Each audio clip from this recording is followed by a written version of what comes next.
Parfois dans la vie, la reconnaissance que tu mérites tant arrive de la main de celui à qui tu t'attends le moins. Et d'autres fois, ceux que tu croyais de ton côté sont les premiers à te trahir. Mais quand la vérité sort enfin au grand jour, tout change pour toujours. Bienvenue de nouveau. Dis-moi de quelle ville tu me regardes et quelle heure il est là-bas. Maintenant écoute cette histoire. Diego Hernandez avait 28 ans quand il découvrit que sa collègue de travail avait présenté son projet comme le sien devant un millionnaire. Ce qu'il ne savait pas, c'est que ce millionnaire connaissait déjà la vérité depuis le premier jour. Voici l'histoire d'un jeune ingénieur de Mexico, de comment il perdit le crédit pour son travail et de comment la justice arriva de la manière la plus inattendue. Tout commença dans un petit bureau du quartier de Roma Norte, entre les rues pavées où se mélangent les cafés de spécialité avec les tortillerias de toujours. Diego travaillait 18 heures par jour devant son ordinateur, ses doigts volaient sur le clavier tandis que des lignes de code apparaissaient sur l'écran comme de petits miracles numériques. C'était en mars de l'année dernière, l'air sentait la pluie récente, et le café torréfié qui s'infiltrait par les fenêtres ouvertes. Diego avait passé 3 jours sans bien dormir, survivant à base de tacos de canasta et de l'espoir que son application pourrait changer la vie de milliers de personnes. L'application s'appelait Raíces, un nom simple pour une idée révolutionnaire. Diego avait vu comment les vendeurs ambulants de son quartier luttaient pour obtenir des prêts. Il avait observé Doña Carmen, qui vendait des tamales au coin de sa maison, comptait des billets froissés chaque soir sans pouvoir réunir assez pour développer son commerce. Il avait écouté Don Roberto, le menuisier de l'atelier d'à côté, soupirer chaque fois qu'il parlait de ses rêves brisés par manque de financement. C'est pourquoi il créa Raíz, une plateforme qui connecterait les petits entrepreneurs avec des investisseurs disposés à parier sur le talent, pas sur les garanties bancaires. Chaque ligne de code avait été écrite en pensant à ces histoires réelles, à ces mains travailleuses qui méritaient une opportunité. Mais Diego avait un problème. Il était brillant en programmation, mais terrible pour parler en public. Ses mains tremblaient chaque fois qu'il devait présenter quelque chose. Sa voix se brisait quand plus de 3 personnes le regardaient en même temps. Et c'est là qu'entrait Valeria. Valeria Montes était tout ce que Diego n'était pas. Charismatique, sûre d'elle, avec un sourire qui pouvait convaincre n'importe quel investisseur de signer un chèque. Elle avait le don de la parole et la présence que Diego enviait en silence. C'est pourquoi, quand elle lui proposa d'être associé, il accepta sans hésiter. La division du travail semblait parfaite. Diego s'occuperait de la partie technique, l'âme du projet. Valeria gérait les relations publiques, les investisseurs, le visage visible de Raíz, 50-50 surtout, ou du moins, c'est ce que Diego croyait. Les premiers mois furent comme un rêve. L'application fonctionnait mieux que prévu. Les utilisateurs s'inscrivaient par centaines chaque semaine. Les histoires de succès commencèrent à arriver. Doña Carmen réussit à développer son commerce de tamales. Don Roberto put acheter de nouveaux outils. Une jeune fille de Xochimilco parvint à ouvrir son atelier de broderie traditionnelle. Diego travaillait dans l'ombre, perfectionnant chaque détail, répondant aux mails des utilisateurs jusqu'à tard dans la nuit, résolvant des problèmes techniques que personne d'autre ne savait comment résoudre. Il était invisible, mais il se sentait épanoui. Son application accomplissait le rêve pour lequel elle avait été créée. Valeria, pendant ce temps, brillait dans chaque événement. Sa photo apparaissait dans les magazines de technologie. Elle était interviewée dans des podcasts sur l'entrepreneuriat. Elle parlait de Raíces comme si c'était son bébé. Et Diego se contentait de l'écouter de loin, fier de ce qu'ils avaient accompli ensemble. Mais les choses changèrent un après-midi de mai. Diego arriva tôt au bureau. Comme toujours, il voulait terminer d'implémenter une nouvelle fonction avant la réunion de l'après-midi avec un investisseur très important. Roberto Zarate était son nom. Un millionnaire connu pour investir dans des projets qui généraient un impact social. C'était exactement le type de personne qui pourrait porter Raíces au niveau supérieur. Diego était enthousiaste. Il avait préparé une présentation technique complète, avec des données, des statistiques d'utilisation, des témoignages d'utilisateurs. Il s'était entraîné devant le miroir pendant des jours, essayant de contrôler les nerfs qui le trahissaient toujours dans les moments importants. À 5 heures de l'après-midi, Valeria arriva en courant au bureau. Parce que tú comme Raíces avait aidé à faire grandir des entreprises existantes, Semillas planterait les bonnes idées dans des esprits jeunes pour qui fleurissent des projets avec un but.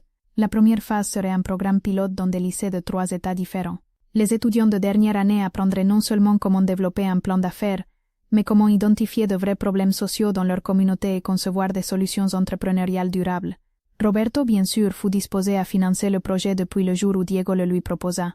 En 4 ans, lui dit-il, tu as démontré que tu peux prendre une idée et la convertir en une réalité qui transforme des vies.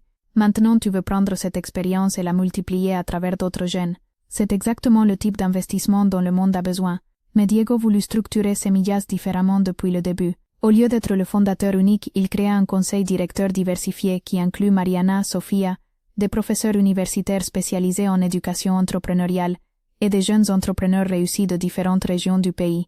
Il avait appris que les meilleurs projets ne dépendaient pas d'une seule personne, mais se construisait avec la participation genuine de différentes perspectives et expériences. Le lancement de Semillas coïncida avec le 5e anniversaire de Raíz. Diego organisa une conférence de presse pour annoncer les 2 jalons, les réalisations accumulées de Raíz et la vision future de Semillas. Cette fois, il ne ressentit aucun nerf avant de parler aux journalistes. Il avait développé une confiance en sa capacité à communiquer des idées complexes de manière claire et authentique. Mais plus important, il avait développé un sens clair du but qui guidait toutes ses paroles. Il y a 5 ans, commença sa présentation. J'étais un programmeur timide avec une idée pour aider les petits entrepreneurs. Aujourd'hui, cette idée s'est convertie en une plateforme qui a facilité plus de 200 000 prêts dans tout le pays. Mais le vrai succès ne se mesure pas en chiffres. Il se mesure en histoire. En Doña Carmen, qui est passée de vendre des tamales au coin d'une rue à avoir un restaurant prospère.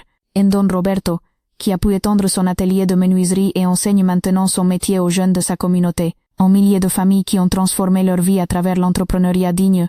Aujourd'hui, j'annonce Semillas, parce que je crois qu'il est temps de partager ce qu'on a appris avec la prochaine génération. Nous voulons que les jeunes de tout le pays comprennent que l'entrepreneuriat peut être un outil de justice sociale, que les entreprises peuvent être réussies sans sacrifier les valeurs humaines. La réponse des médias fut positivement écrasante. Mais plus important fut la réponse des jeunes de tout le pays qui commencèrent à les contacter pour participer au programme Semillas. Parmi les candidatures qui arrivèrent, il y en avait une qui attira particulièrement l'attention de Diego. Une étudiante de lycée à Chihuahua avait identifié que les femmes migrantes de sa ville n'avaient pas accès aux services de santé reproductive. Sa proposition d'entreprise était de créer un réseau de promotrices de santé qui donnerait informations et services de base de manière culturellement sensible. C'était exactement le type de projet que Semillas était conçu pour appuyer. Des jeunes identifiant de vrais problèmes dans leur communauté et développant des solutions entrepreneuriales avec impact social. Diego vola à Chihuahua pour connaître personnellement l'étudiante. Elle s'appelait Andrea, avait 17 ans, et parlait de son projet avec la même passion qu'il avait ressentie quand il créa Raíces. Sais-tu pourquoi tu as choisi ce problème spécifiquement? Lui demanda Diego pendant leur conversation. Parce que ma cousine est arrivée du Honduras il y a 2 ans, répondit Andrea. Elle était enceinte et ne savait pas où aller. Le système de santé la traitait mal parce qu'elle ne parlait pas bien espagnol, et elle ne comprenait pas non plus comment ça fonctionnait. Elle a failli perdre son bébé par manque d'informations de base. Diego sourit. C'était la même motivation qui avait poussé tous les projets réussis qu'il connaissait. Expérience personnelle transformée en outil de changement social. Andrea, tu vas faire partie de la première génération de Semillas. Mais je veux que tu saches quelque chose. Ton projet est déjà prêt à grandir. Tu n'as pas besoin d'attendre de finir le lycée pour commencer à impacter des vies. Travaillant ensemble pendant les mois suivants, Diego aida Andrea à affiner son modèle d'entreprise, la connecter avec des organisations de santé publique, et obtenir un financement initial pour son projet. Un an plus tard, le réseau de promotrices de santé d'Andrea s'occupait de plus de 500 femmes migrantes à Chihuahua. Le projet avait été répliqué dans 3 villes frontalières de plus, et Andrea avait été invitée à parler dans des conférences internationales sur migration et santé. C'était exactement la multiplication d'impact que Diego avait rêvé quand il créa Semillas. Mais peut-être le plus satisfaisant était de voir comment Andrea avait développé les mêmes compétences de leadership authentique qu'il avait dû apprendre à travers des expériences plus dures. Diego, lui dit Andrea pendant une de leurs conversations téléphoniques hebdomadaires. Je veux te remercier non seulement pour m'avoir aidé avec mon projet, mais pour m'avoir enseigné que le vrai leadership vient de connaître profondément le problème que tu essaies de résoudre. C'était la confirmation que Semillas accomplissait son but le plus profond, non seulement appuyer des projets spécifiques, mais former une génération d'entrepreneurs qui comprendraient la responsabilité sociale inhérente à toute initiative entrepreneuriale. 5 ans après sa première rencontre avec Roberto dans ce café de la Colonia Roma, Diego se retrouva de nouveau au même endroit. Mais cette fois ce n'était pas pour découvrir une trahison, mais pour célébrer une réalisation conjointe. Roberto avait décidé de créer une fondation dédiée exclusivement à appuyer l'entrepreneuriat d'impact social en Amérique latine. Il voulait que Diego soit le directeur technique, responsable d'identifier et développer des projets dans toute la région. Tu te souviens de ce que je t'ai dit cette première fois qu'on a parlé? Vous lui demanda Roberto pendant qu'ils attendaient leur café. Tu m'as dit que les meilleurs projets naissent de l'empathie genuine, pas des stratégies de marketing. Je m'en souviens parfaitement. Ces années tu as démontré que non seulement c'était vrai, mais que c'est évolutif. Raíces, Semillas, tous les projets que tu as appuyés ont cette caractéristique commune. Ils naissent de gens qui comprennent profondément les problèmes qu'ils veulent résoudre. Et maintenant je veux étendre ce modèle. Imagine-toi, des centaines de projets comme Raíces fonctionnant simultanément en Argentine, Colombie, Pérou, Brésil, chacun adapté à son contexte local, mais tous unis par les mêmes valeurs d'authenticité et d'impact social. C'était une proposition écrasamment ambitieuse, mais c'était aussi l'évolution naturelle de tout ce que Diego avait construit. Quel serait mon rôle spécifiquement? Demanda-t-il. Être le mentor des mentors. Entraîner des équipes locales dans chaque pays pour qu'elles puissent répliquer la méthodologie que tu as développée. Voyager, connaître des problématiques spécifiques de chaque région, adapter les outils à différentes cultures et besoins économiques. Basiquement, faire à l'échelle continentale ce que tu as fait au Mexique. Diego resta silencieux plusieurs minutes, processant l'ampleur de la proposition. C'était exactement le type de défi qu'il cherchait, mais cela impliquait aussi d'énormes responsabilités. Roberto, j'accepte avec une condition, laquelle, que depuis le début on structure la fondation pour qu'elle ne dépende pas de moi, qu'on entraîne suffisamment de gens pour que le projet puisse continuer et grandir même si je n'y suis pas. J'ai appris que les meilleurs projets sont ceux qui transcendent leur fondateur. Roberto sourit, ça confirme que j'ai pris la bonne décision en te choisissant pour le diriger. La fondation Raíz Latinoamericanas fut lancée 2 ans plus tard avec des bureaux dans 8 pays. Chaque bureau était dirigé par des entrepreneurs locaux qui avaient démontré du succès dans des projets d'impact social dans leur propre région. Diego voyageait constamment, mais pas comme le chef d'une organisation verticale. Il voyageait comme le facilitateur d'un réseau horizontal de collaboration entre pairs. En Colombie, il connut un ex-guérillero qui avait créé une coopérative de cacao pour réincorporer. En Argentine, une institutrice qui avait développé un programme d'éducation financière pour travailleuses domestiques. Au Brésil, un jeune de favela qui avait créé une plateforme numérique pour connecter des artistes locaux avec des marchés internationaux. Chaque histoire était différente, mais toutes avaient le même dénominateur commun. Des gens qui avaient transformé des expériences personnelles difficiles en outils pour améliorer les vies d'autres. Diego avait trouvé sa place dans le monde, pas comme le programmeur timide qu'il avait été des années auparavant, ni comme l'entrepreneur individuel qu'il était devenu après la trahison de Valeria. Il avait évolué vers quelque chose qu'il n'avait jamais mis en mots mais qu'il reconnaissait maintenant clairement. Il était un catalyseur de transformation sociale. Un après-midi, pendant qu'il révisait des rapports de projets de différents pays, Diego reçut un message inattendu. C'était de Valeria. Diego, j'ai suivi tout ce que tu as accompli avec la fondation. On pourrait parler? Ils se retrouvèrent de nouveau dans ce café qui était devenu symbolique pour les conversations importantes de la vie de Diego. Valeria avait l'air différente, plus mature, plus centrée. Elle avait passé les dernières années à travailler dans le conseil aux entreprises, et dans les entreprises traditionnelles à développer des programmes de responsabilité sociale. Diego, je veux te proposer quelque chose. Commença-t-elle. Et avant que tu me répondes, je veux que tu saches que je comprends complètement si ta réponse est non. Je t'écoute. J'ai travaillé avec de grandes entreprises qui veulent développer des programmes d'impact social, mais ne savent pas comment le faire de manière authentique. Elles engagent des conseillers qui leur vendent des projets superficiels qui ne servent qu'au marketing. Et, je crois qu'il y a une opportunité de créer un pont entre ces entreprises et des organisations comme ta fondation. Les entreprises ont des ressources. Vous avez une expérience réelle en impact social. On pourrait créer des alliances genuines qui bénéficient à tous. Diego l'écouta attentivement. C'était une proposition intelligente, mais qui requérait aussi un niveau de confiance qui avait été brisé des années auparavant. Valeria, j'apprécie la proposition, mais j'ai besoin de savoir, qu'est-ce qui a changé depuis la dernière fois qu'on a travaillé ensemble? Valeria soupira profondément. Ce qui a changé, c'est que j'ai compris la différence entre succès superficiel et impact durable. Pendant des années après ce qui s'est passé avec Raíces, j'ai obtenu des emplois bien payés, de la reconnaissance dans mon domaine, tout ce que je croyais vouloir. Mais aucun de ces projets ne me donnait la satisfaction que je ressentais quand on travaillait sur Raíces, parce qu'aucun n'avait un but plus grand que le bénéfice économique. J'ai appris ce que tu savais depuis le début, que le travail le plus satisfaisant est celui qui améliore des vies réelles de manière tangible. C'était exactement le type de transformation personnelle que Diego avait expérimenté dans son propre processus de croissance. La différence était qu'il y était arrivé à travers le succès, et Valeria y était arrivée à travers l'insatisfaction. Et comment je sais que cette fois la motivation est genuine? Demanda Diego. Parce que je suis disposée à commencer par le bas, pas comme associée principale, pas comme directrice de rien, comme une collaboratrice de plus, démontrant de la valeur à travers des résultats, regagnant la confiance que j'ai perdue. Diego réfléchit pendant plusieurs jours avant de répondre. Il consulta Roberto, Mariana, son équipe de confiance.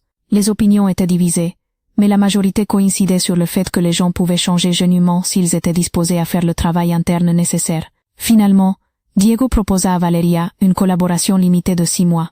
Elle travaillerait à identifier des entreprises potentiellement intéressées par des alliances avec la fondation, mais sans accès à l'information stratégique interne jusqu'à démontrer qu'elle partageait genuinement les valeurs du projet. Les premiers mois furent tendus. Valeria dut s'habituer à être une collaboratrice junior au lieu de la leader charismatique qu'elle avait été dans d'autres projets. Mais graduellement elle démontra qu'elle avait compris l'importance de l'authenticité sur l'apparence. Les premières alliances qu'elle facilita furent réussies parce qu'elle consacra du temps à comprendre profondément tant les besoins des entreprises que les capacités réelles de la fondation.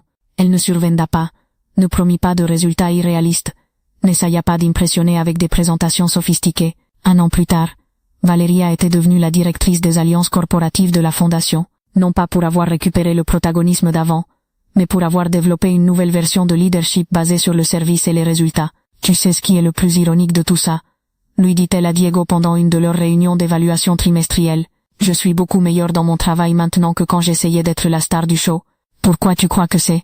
Parce que maintenant mon objectif est que le projet soit réussi.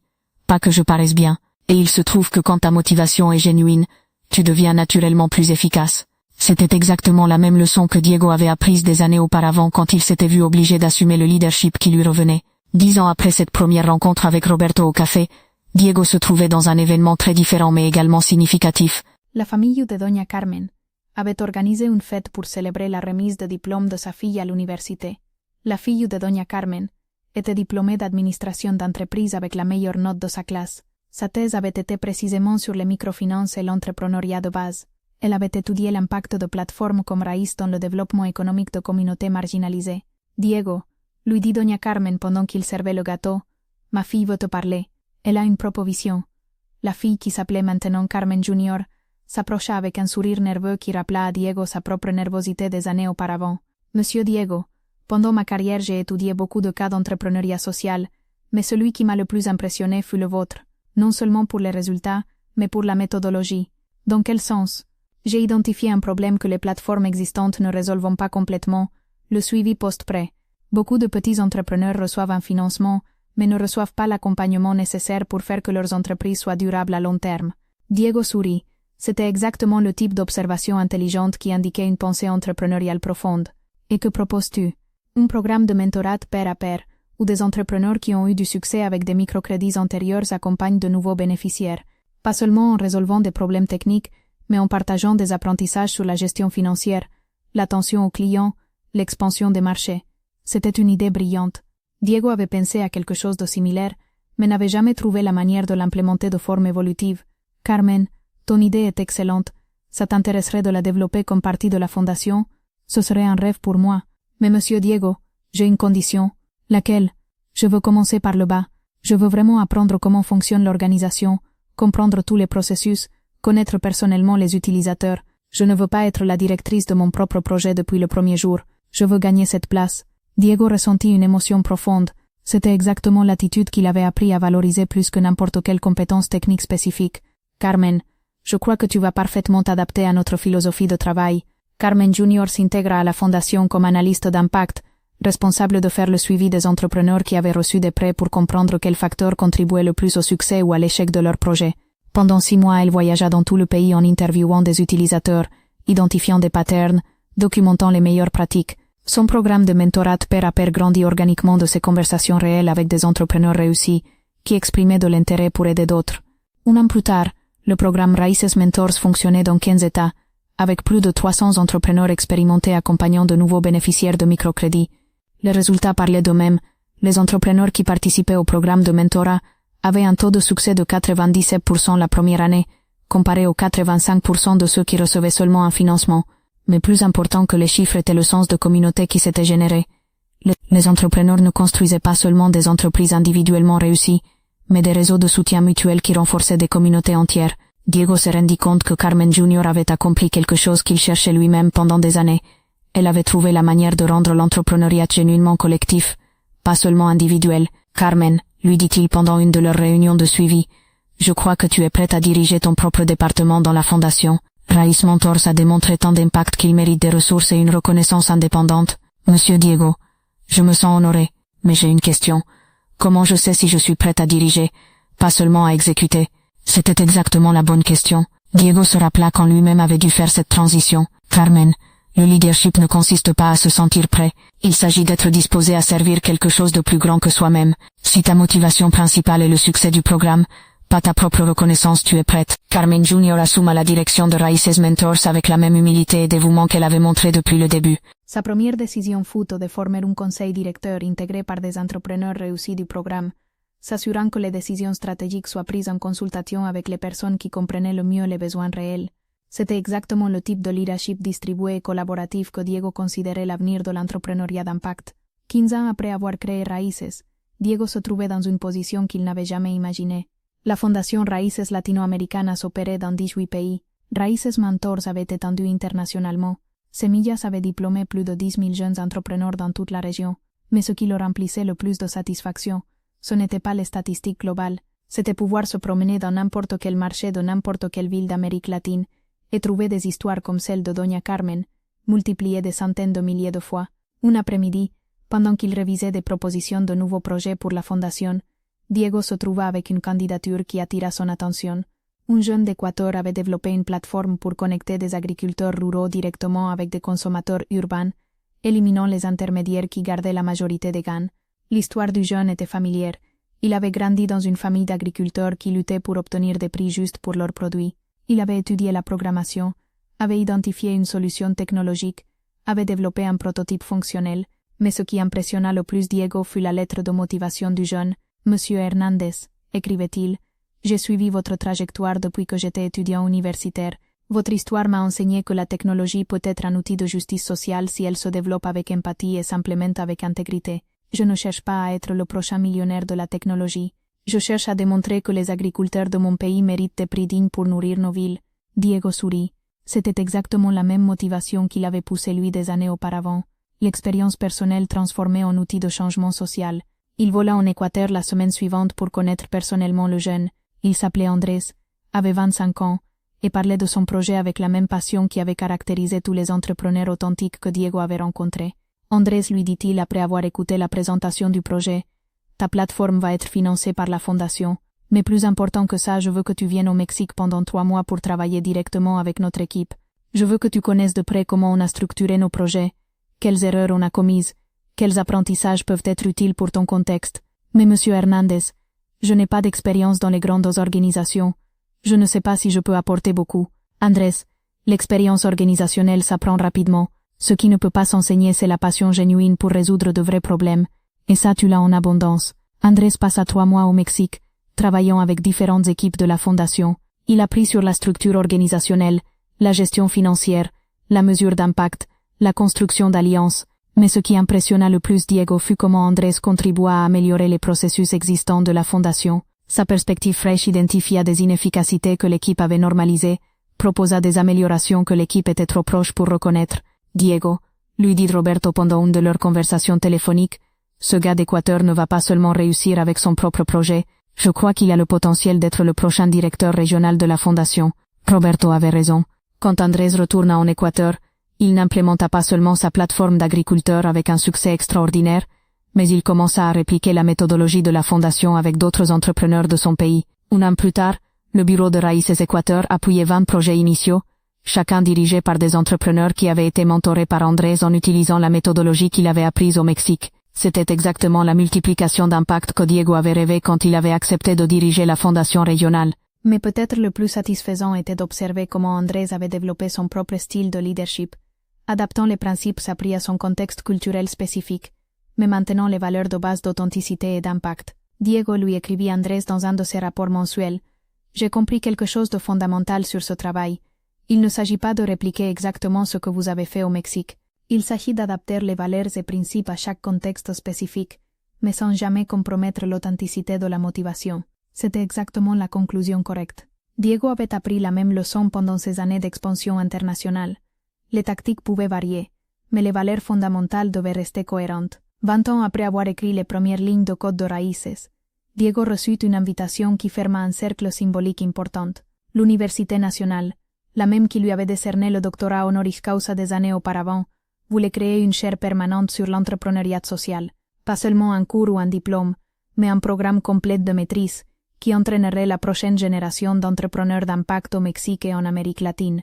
La proposition incluait que Diego soit le directeur fondateur du programme, mais lui avait une contre-proposition. « J'accepte de faire partie du conseil consultatif du programme, dit-il aux autorités universitaires, mais je crois que le directeur doit être quelqu'un qui représente la nouvelle génération d'entrepreneuriat social. » Sa proposition fut que Carmen Jr., qui avait démontré un leadership exceptionnel avec Raíces Mentors, soit la directrice du programme.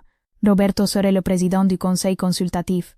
Mariana dirigerait le composant de recherche. Sofia serait responsable du module sur l'entrepreneuriat avec perspective de genre. C'était exactement le type de leadership distribué que Diego avait appris à valoriser plus que la reconnaissance individuelle. Le programme s'appela Maîtrise en entrepreneuriat pour la transformation sociale. Sa première génération inclut 30 étudiants de 12 pays latino-américains, tous avec des histoires personnelles d'avoir identifié des problématiques sociales spécifiques qu'ils voulaient résoudre à travers des projets entrepreneuriaux. Diego donne la conférence d'inauguration du programme, mais au lieu de parler de théorie académique, il raconte l'histoire complète de son propre parcours, depuis le programmeur timide qui avait créé Raïs jusqu'au mentor de mentor qu'il était maintenant. La leçon la plus importante que j'ai apprise en ces 20 ans, dit-il aux étudiants, c'est que l'entrepreneuriat social authentique ne peut pas s'apprendre dans les livres. Il s'apprend en vivant les problématiques que tu veux résoudre, en comprenant profondément les personnes que tu veux aider, et en étant disposé à mettre l'impact au-dessus de l'ego personnel. Chacun de vous est ici parce qu'il a identifié un problème qui lui importe personnellement. Cette connexion personnelle n'est pas une coïncidence, c'est la source de la passion que vous allez avoir besoin quand les projets deviendront difficiles, quand le financement se raréfiera, quand d'autres personnes douteront de leur viabilité. Maintenez cette connexion. Ne la changez pas pour des stratégies de marketing, ne la sacrifiez pas pour des chiffres qui impressionnent les investisseurs. Les projets les plus réussis et les plus durables sont ceux qui restent fidèles à leur motivation originale tout au long de leur évolution. La réponse des étudiants fut extraordinaire. Pendant les 2 ans du programme, ils développèrent des projets qui abordaient des problématiques diverses mais tous avec la même profondeur de contenu et authenticité d'approche. Une étudiante du Guatemala créa une plateforme pour préserver les langues indigènes à travers la narration numérique.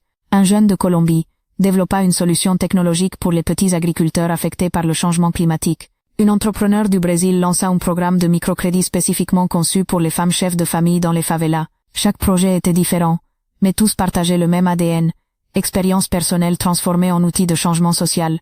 Diego surveilla le progrès de ses projets avec la même attention qu'il avait donnée à ses propres venteurs, parce qu'il avait appris que l'aspect le plus satisfaisant du leadership était de regarder d'autres personnes découvrir leur propre potentiel d'impact transformationnel. 5 ans après la création du programme universitaire, Diego reçut une invitation qu'il considéra comme sa plus grande réalisation. L'Organisation des États américains voulait créer un bureau permanent dédié à promouvoir l'entrepreneuriat social dans toute la région. Ils lui offrirent le poste de directeur général, basé à Washington D.C., avec un budget annuel de 50 millions de dollars pour implémenter des programmes dans tous les pays membres de l'organisation. C'était exactement le type de reconnaissance internationale dont n'importe quel entrepreneur rêverait de recevoir.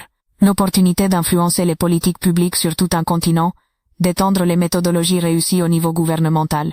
Mais la réponse de Diego surprit tout le monde, y compris lui-même. J'apprécie énormément la confiance déposée en moi, dit-il au représentant de l'OEA. Mais je crois que ma contribution la plus précieuse continue d'être au niveau de base. Travailler directement avec les entrepreneurs, comprendre les problématiques spécifiques de chaque contexte de pays, servir comme mentor plus qu'administrateur. Cependant, j'ai une proposition alternative. La personne qui doit diriger ce bureau est Carmen Hernández, mon ancienne étudiante et actuelle directrice du programme universitaire. Elle combine l'expertise technique, la sensibilité culturelle et la vision de leadership que ce poste requiert. Et ce qui est le plus important, elle comprend que le succès se mesure en impact transformationnel, pas en réalisation bureaucratique. L'OEA exprima initialement des doutes sur offrir un poste si important à quelqu'un de si jeune. Mais quand Carmen présenta sa vision pour le bureau incluant des programmes spécifiques, des objectifs mesurables et des stratégies pour adapter les méthodologies réussies à différents contextes nationaux, il fut immédiatement convaincu que Diego avait fait la bonne recommandation. Carmen accepta le poste avec la même humilité qui avait caractérisé tous ses rôles précédents.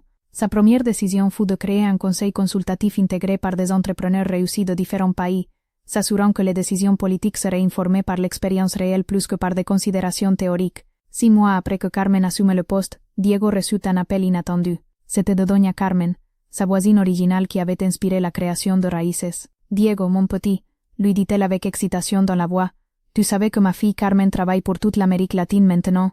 Elle m'a appelé hier pour me dire qu'elle voyage en Argentine la semaine prochaine pour rencontrer des petits commerçants là-bas. » Diego sourit. C'était exactement ce qu'il avait espéré.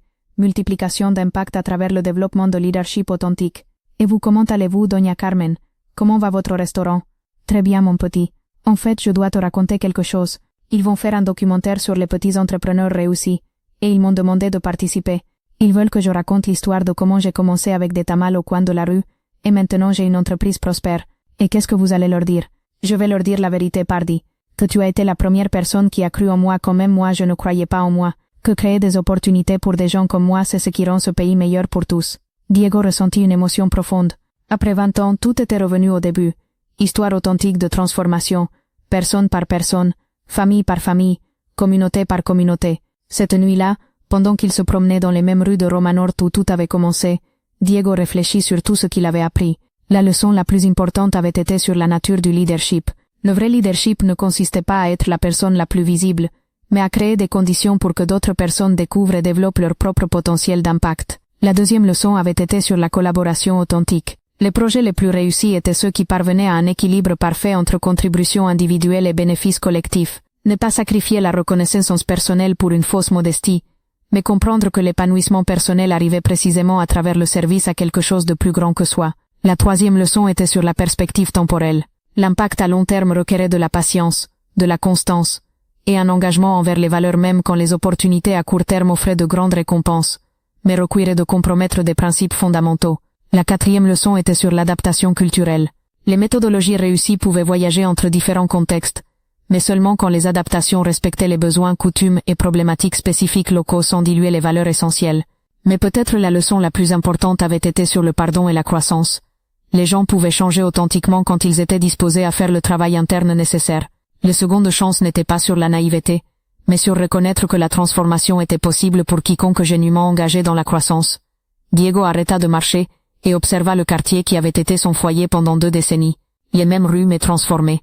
Petites entreprises prospères, jeunes gens travaillant dans des cafés sur des projets technologiques, une énergie palpable de possibilités et d'optimisme. Il se demanda si son impact avait contribué à cette transformation, ou s'il avait simplement fait partie d'une évolution naturelle.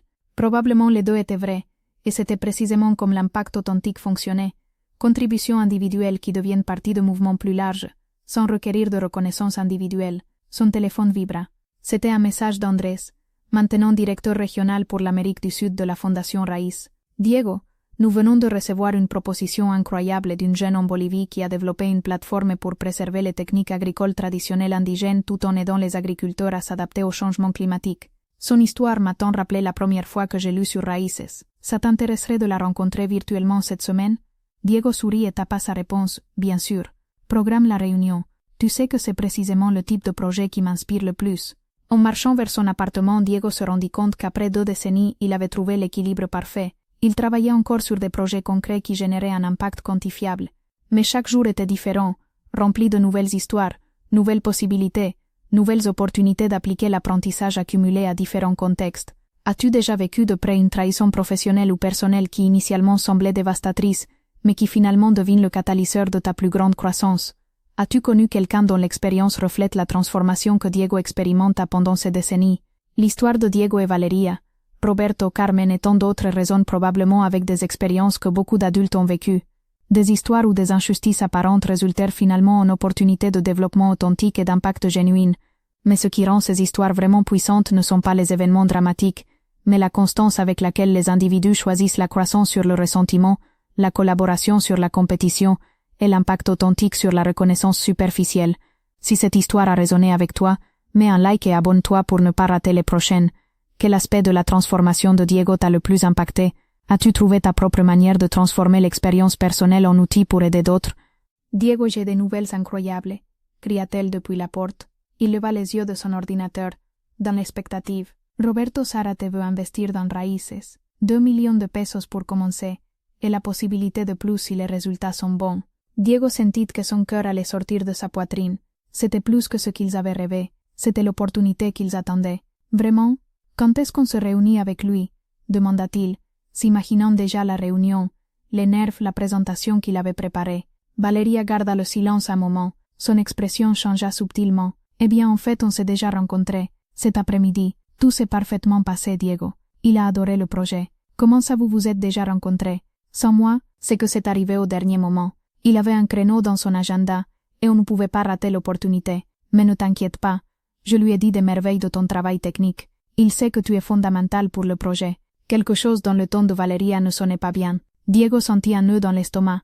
Et qu'est-ce que tu lui as dit exactement? Eh bien, je lui ai expliqué comment fonctionne l'application. Je lui ai montré les chiffres, les histoires de succès. Il a été fasciné par la vision du projet. La vision du projet. Oui, tu sais, tout ce qu'on a construit ensemble. Mais la manière dont Valeria évitait son regard disait à Diego que quelque chose n'allait pas. Très mal. Cette nuit-là, Diego ne put pas dormir. Il se tournait dans son lit en repassant la conversation avec Valeria. Il y avait quelque chose qui ne collait pas. Pourquoi Roberto Zárate avait-il décidé d'investir si rapidement? Pourquoi n'avait-il pas voulu connaître l'équipe technique avant de prendre une décision si importante? Le lendemain matin, Diego décida d'enquêter. Il trouva les informations de contact de Roberto Zarate et lui envoya un message se présentant comme le développeur principal de Raíces. Il voulait connaître tous les détails de l'investissement, comprendre exactement ce qui avait attiré l'attention du millionnaire dans son projet. La réponse arriva plus vite que prévu, mais ce n'était pas ce que Diego s'attendait à entendre. Roberto Zarate l'invita à prendre le petit déjeuner, lui seul. Il devait parler de quelque chose d'important. Ils se donnèrent rendez-vous dans un petit café de la Colonia Roma, un de ces endroits où le bruit des conversations se mélange au son des tasses qui s'entrechoquent et au rire spontané. Diego arriva 30 minutes à l'avance, nerveux, sans savoir quoi attendre. Roberto Zarate était un homme d'environ 50 ans, de taille moyenne, avec les cheveux grisonnants et un regard pénétrant.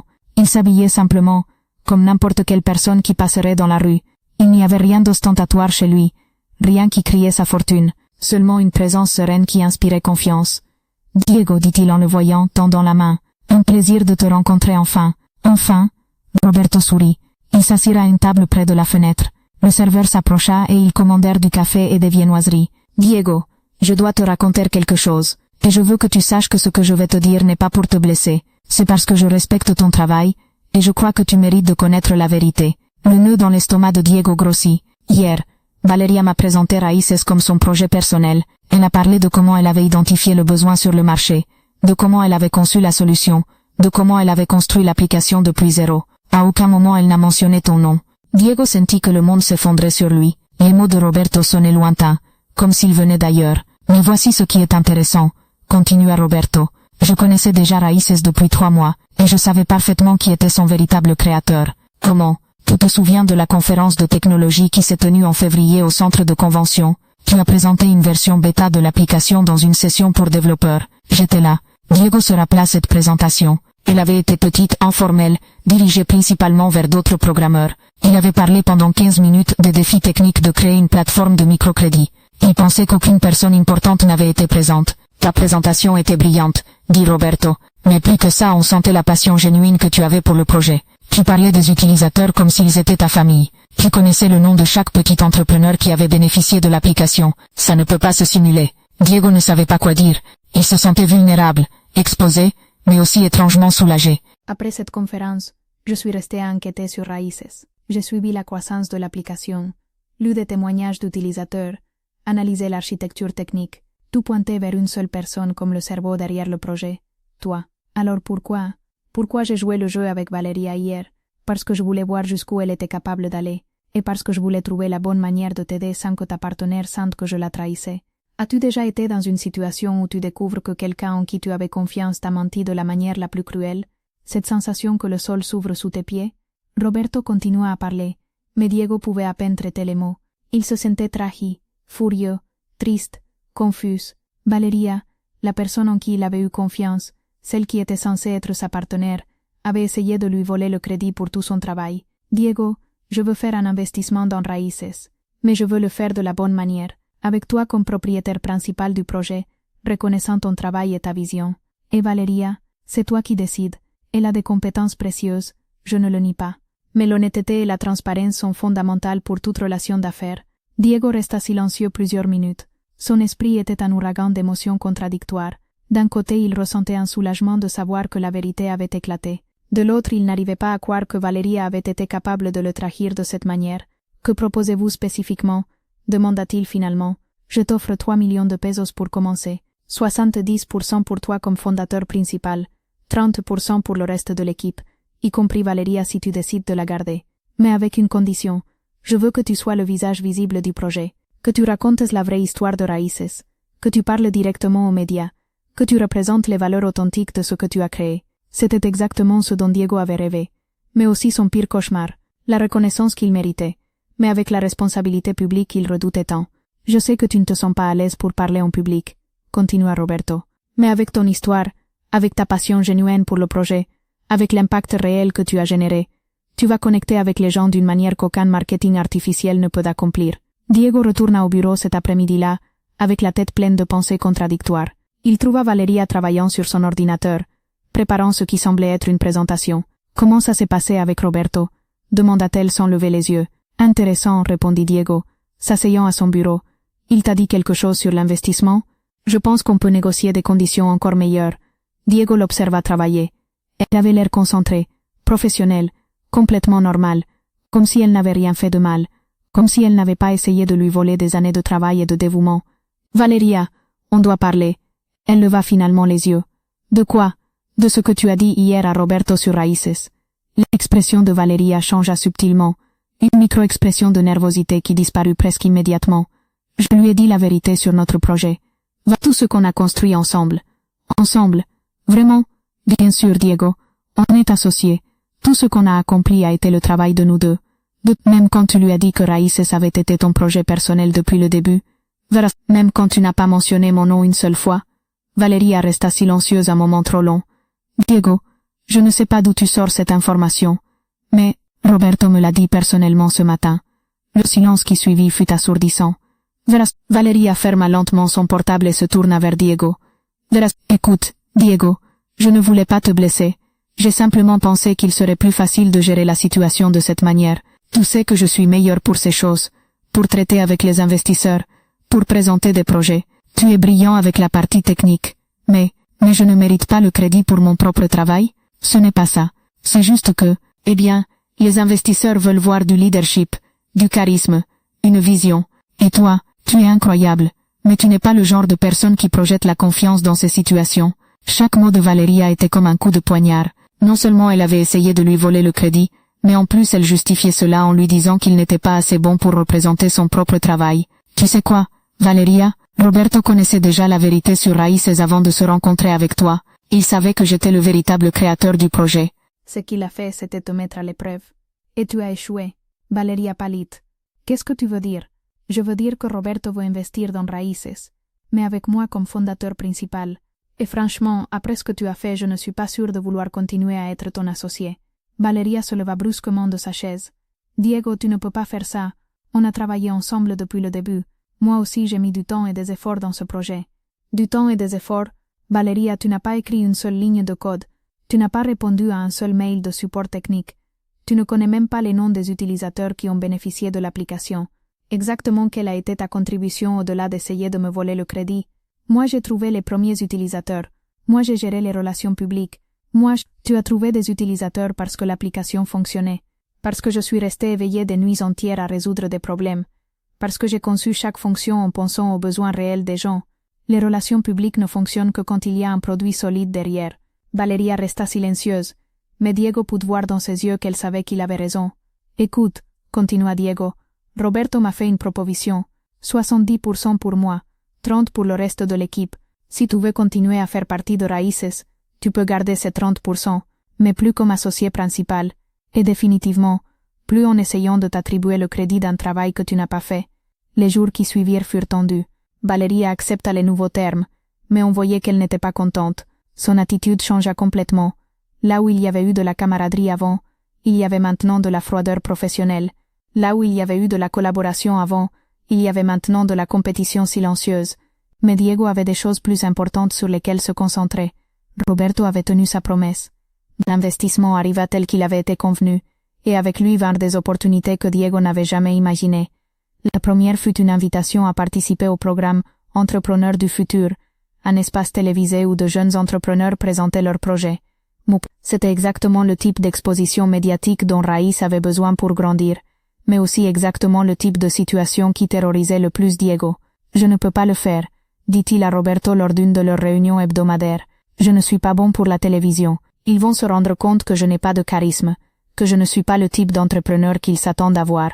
Roberto le regarda avec patience. Diego, peux-tu me dire pourquoi tu as créé Raíces? Pour aider les petits entrepreneurs qui n'ont pas accès au financement traditionnel. Et comment as-tu su que c'était un problème réel? Parce que j'ai vécu dans des quartiers où ce problème existe. Parce que j'ai vu ma voisine Doña Carmen compter des pièces chaque soir sans pouvoir faire grandir son commerce. Parce que, est-ce que tu t'es rendu compte de comment ton visage s'est illuminé? Ça, Diego, ça c'est du charisme authentique. Tu n'as pas besoin d'agir comme les entrepreneurs qui sortent dans les magazines. Tu as besoin d'être toi-même et de raconter ta vérité. La préparation pour le programme fut intense. Roberto embaucha un coach média pour aider Diego à se sentir plus à l'aise devant les caméras. Mais plus important que les techniques de présentation fut le travail interne que Diego dut faire pour accepter que son histoire était précieuse, que sa vision méritait d'être entendue. La nuit avant l'enregistrement, Diego ne put pas dormir. Il céda à la tentation de chercher des vidéos du programme sur YouTube, regardant d'autres entrepreneurs faire des présentations impeccables avec des graphiques parfaits et des discours répétés, se comparant à eux se sentant petits, inadéquats. Mais alors il se rappela quelque chose que Roberto lui avait dit, les chiffres impressionnent, mais les histoires transforment. Tu as des histoires réelles de transformation. Le jour de l'enregistrement arriva plus vite que prévu. Diego se leva tôt, s'habilla avec sa meilleure chemise, révisa sa présentation une fois de plus, et se dirigea vers les studios de télévision avec l'estomac noué. Le plateau était plus intimidant que ce qu'il avait imaginé. Les lumières brillantes, les caméras énormes, le panel de chouches sérieux attendant d'entendre sa proposition. Diego sentit que ses mains commençaient à trembler. Participant suivant, annonça l'animateur, Diego Hernandez, créateur de Raíces. Diego marcha au centre de la scène sentant que ses jambes ne répondaient pas. Il se plaça derrière le pupitre, alluma son portable et connecta le projecteur. Ses mains tremblaient tant qu'il pouvait à peine taper le mot de passe. Bonjour, commença-t-il, et sa voix sonna plus tremblante qu'il l'avait espéré. Je m'appelle Diego Hernandez, et je viens vous présenter Raíces. Il eut un blanc pendant un moment. Tout ce qu'il avait répété s'évanouit de son esprit. Les juges le regardaient dans l'expectative. Les caméras enregistraient chaque seconde de sa nervosité. Mais alors, au lieu de continuer avec le discours préparé, Diego fit quelque chose d'inattendu. Il ferma son portable. Avant de vous parler de chiffres et de projections, dit-il, je veux vous raconter l'histoire de Doña Carmen. Et ainsi, sans graphique ni présentation répétée, Diego commença à raconter l'histoire réelle derrière Raíces. Il parla de sa voisine qui vendait des tamales, de Don Roberto le menuisier, de la frustration qu'il ressentit en voyant comment les institutions financières traditionnelles fermaient les portes à des jeunes travailleurs simplement parce qu'ils n'avaient pas les bonnes garanties. Il parla des nuits blanches à programmer, de chaque fonction de l'application conçue en pensant aux besoins spécifiques d'utilisateurs réels, des premiers prêts réussis, des larmes de joie de Doña Carmen quand elle put développer son commerce, de la satisfaction de voir comment la technologie pouvait être un outil de justice sociale. Au fur et à mesure qu'il parlait, Diego sentit que les nerfs disparaissaient. Il n'était plus dans un plateau de télévision en train d'être jugé. Il partageait quelque chose qui lui importait profondément avec des gens qui pourraient aider à le faire grandir. Quand il termina sa présentation, le panel de juges resta silencieux un moment. Puis l'un d'eux, un entrepreneur reconnu pour ses investissements en technologie sociale, commença à poser des questions. Diego, combien d'utilisateurs actifs a actuellement la plateforme? 843 utilisateurs inscrits, dont 522 ont reçu au moins un prêt. Taux de remboursement? 94,2%, significativement plus élevé que la banque traditionnelle dans ce segment. Comment avez-vous validé la demande du marché? Pendant 6 mois avant d'écrire la première ligne de code, j'ai interviewé plus de 200 petits entrepreneurs dans différents quartiers de la ville. J'ai identifié des patterns dans leurs besoins, leurs frustrations avec les institutions existantes, et j'ai conçu la solution spécifiquement pour résoudre ces problèmes. Les questions continuèrent pendant 20 minutes. Diego répondait à chacune avec des données précises, mais aussi avec des histoires concrètes d'utilisateurs. Il était évident qu'il connaissait son projet sous tous les angles techniques, commerciaux et humains. À la fin de la présentation, les juges prirent une décision unanime. Raíces recevrait non seulement la reconnaissance du programme, mais aussi un investissement additionnel de 5 millions de pesos pour accélérer sa croissance. Diego sortit du studio se sentant comme s'il avait couru un marathon. Il était épuisé, mais aussi euphorique. Pour la première fois de sa vie, il avait parlé en public de quelque chose qui lui importait et avait réussi à connecter genuinement avec son audience. Mais le meilleur était à venir. Quand le programme fut diffusé 2 semaines plus tard, la réponse fut écrasante. Le téléphone de Diego n'arrêtait pas de sonner. Les journalistes voulaient l'interviewer. D'autres entrepreneurs voulaient connaître son histoire. Les universités l'invitèrent à donner des conférences sur l'entrepreneuriat social. Mais l'appel qui l'émeut le plus fut un appel inattendu. Doña Carmen. Diego, mon petit, lui dit-elle avec la voix brisée par l'émotion. Je ne savais pas que tu avais fait tout ça en pensant à nous. Je t'ai vu à la télévision. Merci, mon fils. Merci de ne pas oublier d'où tu viens. Cette nuit-là, Diego resta éveillé non pas à cause du travail, mais parce qu'il ne pouvait pas arrêter de penser à ce qu'il avait accompli.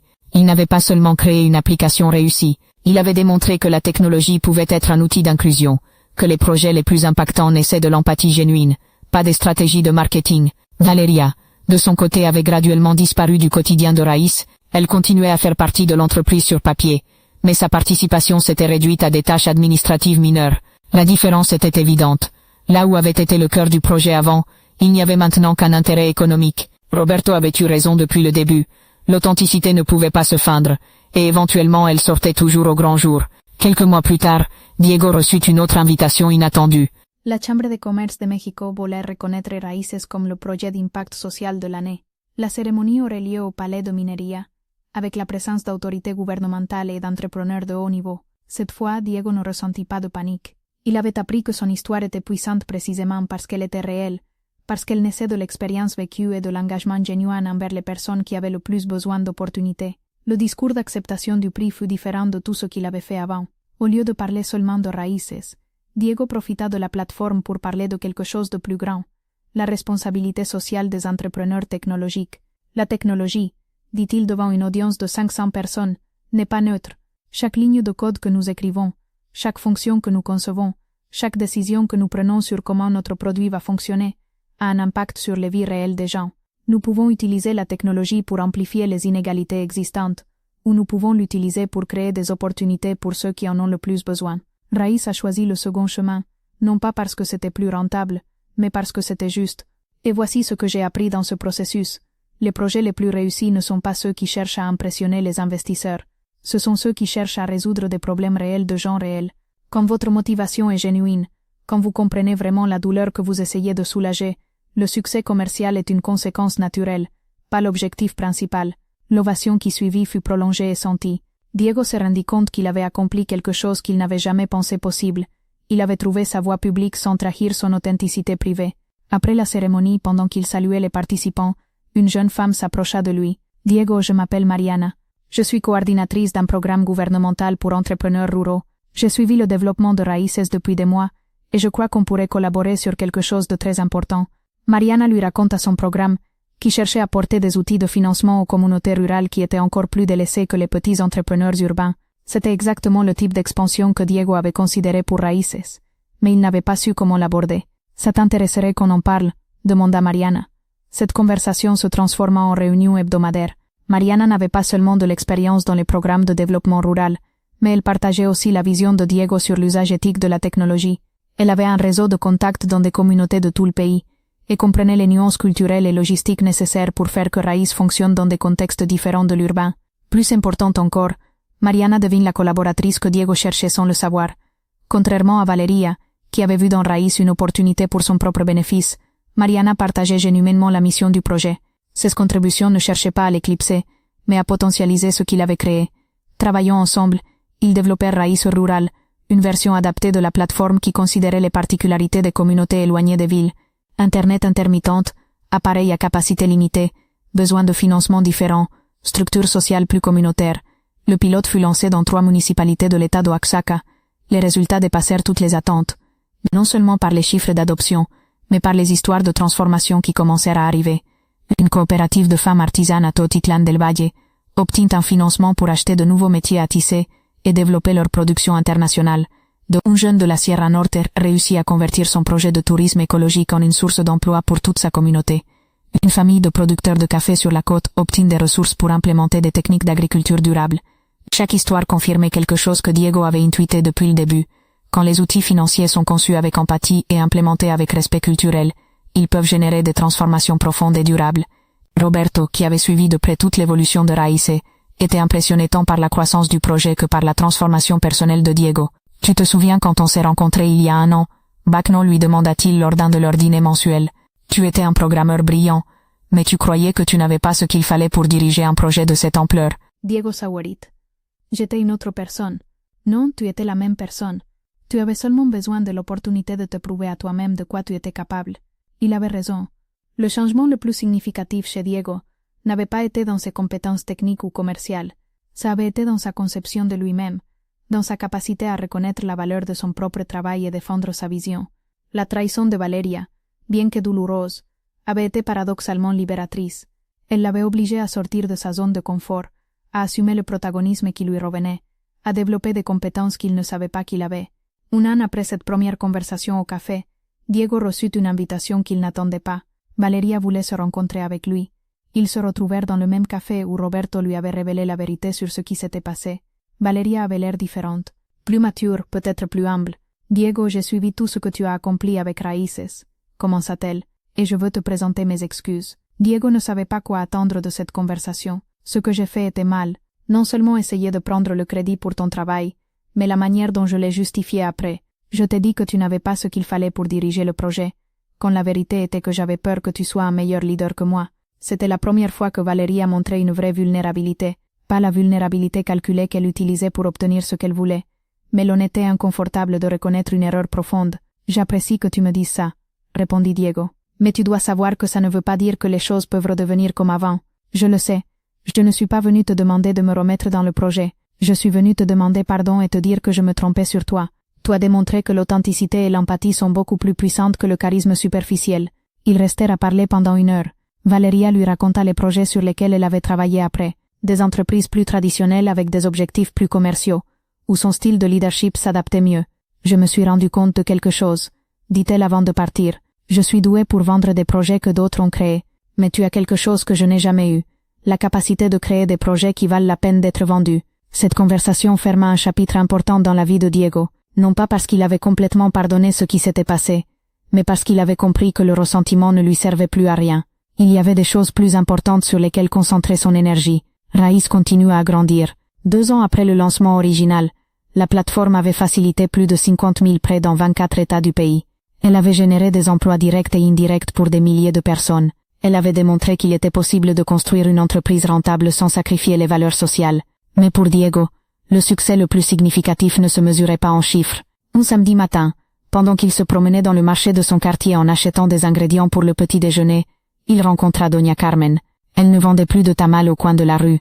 Maintenant elle avait un petit local mais prospère, avec 2 employés et une clientèle fidèle. « Diego, mon petit », le salua-t-elle avec un sourire énorme. « Comment vas-tu ?»« Très bien, Doña Carmen. Et vous, comment ça va avec le commerce ?»« Très bien, grâce à Dieu et à toi. Tu sais quoi? Ma fille cadette va commencer l'université le semestre prochain. Elle va étudier l'administration d'entreprise. Elle dit qu'elle veut apprendre à faire grandir des commerces comme le nôtre. » Diego ressentit une émotion profonde. C'était ça la vraie transformation. Pas seulement un prêt qui avait permis de faire grandir un commerce, mais une famille qui avait changé sa perspective sur les possibilités futures. Et Diego, je veux te dire autre chose. L'autre jour, une jeune fille est venue ici au marché. Elle demandait après toi.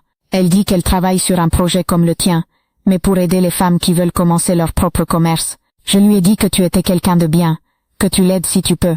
Diego sourit. C'était exactement comme ça que les choses devaient fonctionner. Son projet inspirant d'autres projets. Son impact se multipliant à travers des gens qui partageaient des valeurs similaires. Vous savez comment s'appelle cette jeune fille? Sofia, je crois. Sofia Ramirez. Elle dit qu'elle va te chercher. Effectivement, 1 semaine plus tard, Sofia Ramirez le contacta. C'était une jeune économiste qui avait développé une plateforme spécifiquement conçue pour les femmes entrepreneurs. Elle voulait connaître l'expérience de Diego avec Raíces pour éviter les erreurs communes et apprendre les meilleures pratiques. Ils se rencontrèrent dans le bureau de Raíces, qui n'était plus ce petit espace de Roma Norte. Maintenant, ils occupaient un étage complet d'un immeuble dans la même zone, avec une équipe de 15 personnes travaillant sur différents aspects du projet. Sofia arriva avec une présentation préparée, mais Diego l'arrêta. « Avant que tu me montres ta présentation, lui dit-il, raconte-moi pourquoi tu as décidé de créer ce projet. » C'était la même question que Roberto lui avait posée des années auparavant, et la réponse de Sofia fut révélatrice. Elle parla de sa mère, qui avait essayé toute sa vie d'avoir un commerce à elle mais n'avait jamais réussi à accéder au financement. Des barrières additionnelles qu'affrontaient les femmes entrepreneurs, non seulement économiques mais culturelles. De sa frustration en voyant du talent gâché par manque d'opportunités. C'était une histoire différente de celle de Diego, mais poussée par la même motivation, l'expérience personnelle transformée en outil de changement social. « Tu sais quoi, Sofia ?» lui dit Diego après avoir écouté son histoire. « Je n'ai pas besoin de voir ta présentation. J'ai besoin de savoir comment on peut collaborer. » Cette collaboration devint une alliance stratégique entre Raíz et la plateforme de Sofia. Les utilisateurs des 2 applications pouvaient accéder à des services complémentaires.